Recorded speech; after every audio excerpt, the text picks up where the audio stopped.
So right now we got the DNA filter and we have the sine tamer both plugged in. We have an oscilloscope. So this is a 60 hertz cycle. This also showing me the dirt electricity right above the 60 hertz cycle. This also tells me the frequencies over here. And right now we got this on 50 kilohertz. So we have a little bit of a peak around the 33 kilohertz. And then we have the lower stuff here. You really can't remove that. It comes in from the grid. But right now we have the green wave and it's showing 8 millivolts. And that's great because right now we have both the DNA and we have the sine tamer.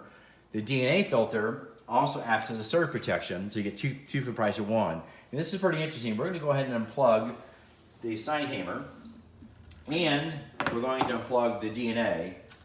And what we got here is a fluctuation of 410, 68.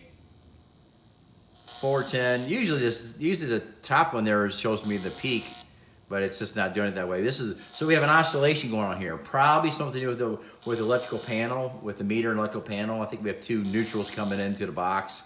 It's very interesting looking. We'll check on that. So now I'm going to plug in the DNA filter and plug this in. And now we had a huge difference. Now you notice there's a slight oscillation there. Even though the DNA has almost removed the oscillation, which is going to keep them from getting sick. Back and forth, back and forth. You have very little fluctuation there. But what's very interesting, we'll plug in the sine tamer. And now the sine tamer is also the surge protection.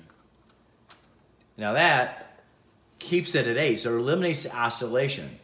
So usually that tells me it's a meter issue, a smart meter issue, or a box issue where you have something that's looping back and forth, or maybe possibly a grounding issue.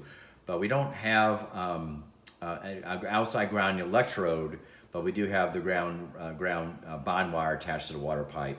I think it's the box, it could be the smart meter, but this is very interesting. Now let's go ahead and I'm going to plug the DNA filter here. Now it goes back up, but it stays consistent. It doubled, but it's staying pretty consistent, 14, maybe 15. Where the DNA brought it lower, but it let it fluctuate. So what it shows here is really both the meters together is working synergistically together. It's kind of like medication. You take two medications that work synergistically, might work 100 times better. That's exactly what's going on here. Boom. And it stays right about 9, maybe 8. Now I'm going to unplug both of them again. And now we're going to be getting the oscillation again. And you can see it, the energy bumped up here in the spectrum analyzer, and then you got the oscilloscope over here. Okay, all right, that's it.